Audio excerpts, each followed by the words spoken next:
Hi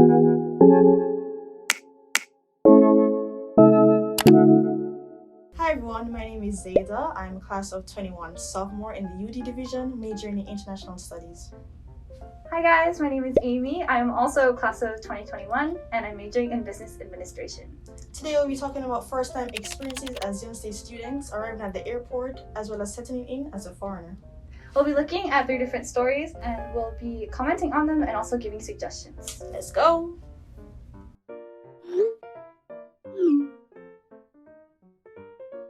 Okay, so the first thing we're going to be talking about is being at the airport. So for me, it was really my first time at the airport. I really didn't know what to do. I was very anxious, to say the least. How about you? Was it your first time? It was not my first time traveling, but I will say that it was definitely an experience going to the airport. It was my first time traveling alone, whereas in a country where I didn't know the language that well, so I was kind of scared. But then after a while, I got used to it. Yeah, right. I was also pretty scared, and I think also the fact that I know both of us came when COVID was still pretty bad in Korea. So going to immigration, getting through all the paperwork, getting the quarantine thing set up. Luckily now, if you go to Korea, you don't have to worry about that. True. But it will always remain in my memory, that experience at the airport. One story I had was about taxi. Well, it's not my story, but it's a friend of mine's story. Oh, okay. It's very interesting.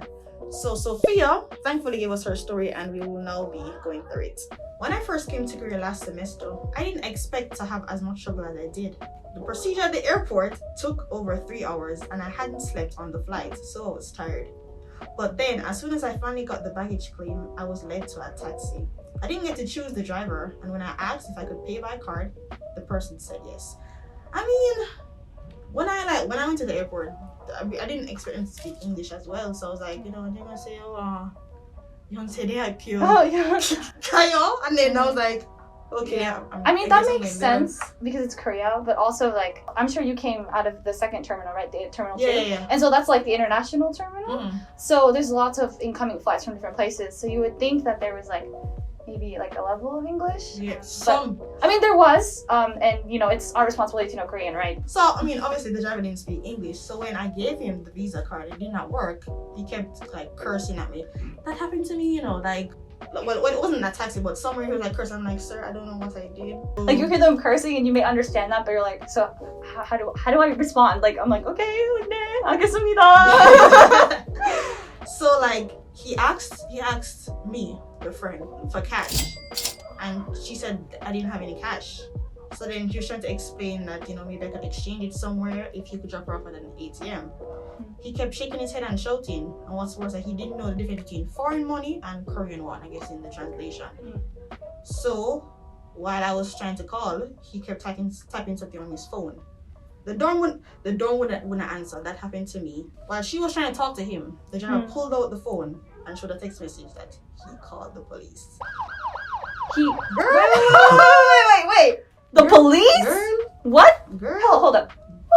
Okay, wait. I need to hear now. I need this to continue, please. Yeah. So sure enough, the police did arrive after a while, and at least they spoke English. That's good. Because imagine going to jail. Going to jail, you don't even know. You can't even say, hey, I didn't do this. Whoa. I'm not in the wrong, because they wouldn't even understand. Right? They'll be like, what's she saying? They're like, what? So I explained the situation, and they were confused as to why they were called in the first place. A Korean student kindly offered to pay the driver for me while the police drove me around the campus looking for the building I was supposed to go to. I ended up making it safely to my room, thanking the police officers for their kindness, and cried for a solid hour after it happened. Because she was so dazed out, girl. I would have been traumatized. Honestly though, yeah, a good cry always helps. So basically, from what I learned from that story, I think now they have an international taxi where you can either email them, or when you come out of the baggage place, they have a desk that you can go to, and they say, just register your stuff here. You get a number, you wait, and then boom. I would always say Papago is your best friend. I'm serious. As an international student, Papago is my best friend. It's for everything. But having Papago, so if you need to say something to the taxi driver, you can just write it and then just translate it. But I think also something that sometimes people oversee or just don't really consider is if you're coming from abroad, you probably have an address you're going to, right? But a lot of the times, if it's from an international website, they have romanized it so it's in English. But for a lot of these taxi drivers that are actually older people, they can't really read it. So I would definitely have like a Korean, just like in Hangul and not just in English, because that can definitely like confuse the taxi driver. In bold. In bold. Be like, here, 주세요. Here. Yogi. Yogi 주세요. Obviously, after the taxi drive, you're gonna go to your house, and as an international student, there are many different types of housing. The Goshi one, you have the dorms, obviously, and you have like regular apartments. So for Amy. Oh, okay. I'll share my story. It's actually kind of crazy, but so before, because this is my second semester in Korea, because before I was online, but I had been living in a share house, and I had decided for this coming semester that I wanted to try living, in like my own place, and I had found two people from Yonsei that were like, oh my gosh, we want to live in like a place too. So we were looking for a house, and yeah, as an international student, I'm sure you know too, it's really hard to find housing. And it's really ironic because there's tons of listings, like every day there's a new listing for a place. But I mean, they go fast and the deposits are extremely high, like it's insane. So for us, we were 3 international students trying to find a house nearby campus that didn't have so high of a deposit. So we were looking for like weeks and weeks, and one day in like a Kakao group chat, this one dude was like, hey, you need a house? And I was like, duh. So next thing we know, he's actually a foreigner as well, and he had a house he was renting.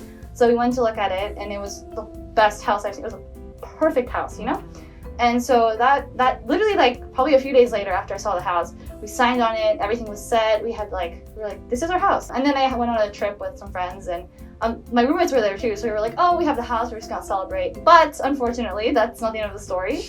It never is. Things are never easy.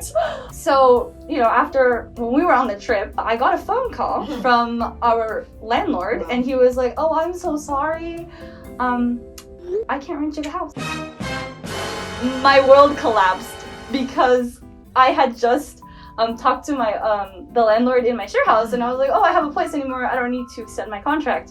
And my 2 other roommates were in the dorms, and they were saying, oh, we're not gonna sign up for the next semester. So all of a sudden we have no place. It's like they have to leave in a week.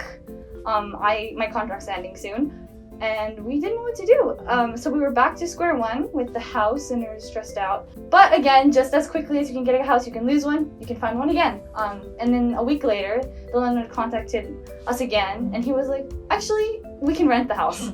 Now, fast forward like a month and a half, we're living in our place. It's pretty nice. And yeah, I'm really happy with how things turned out. So for anyone looking to find a house, I have a few tips for you guys. First of all, some good places to look for houses, like, the apps like Tikbang, Pabang, and actually also Kakao, which is a little surprising, but also Facebook is really good. But even reaching out to people, like if you're asking, hey, like I'm looking for a place, people are actually very friendly and accommodating. That's how I found my place. So definitely just reach out, because it helps a lot, and you can negotiate more instead of just like settling for whatever you find. I only knew of Goshi because I knew a friend who stayed at a place. So I guess through the website, I think it's Goshi one pages or Goshi pages, I'm not sure. But that really helped me, and I found a place based on my location and my personal needs, like if it had a kitchen with like a stove or not, all stuff like that. Also, please to read like the list of information that they have on the website as well, because some require you to pay a down payment, some do not. Some require you to like specify how long you're gonna stay there or not, and that depends on your planning for your stay in Korea. So I hope this video has been really helpful for you guys, because if we experienced it and we told you how it went, hope you guys can learn from it and make better choices. Yeah, if you're interested in watching this kind of stuff about Yonsei, or maybe you're a prospective student and just want to get a better insight on things, make sure you're subscribed to the Yonsei Annals YouTube channel.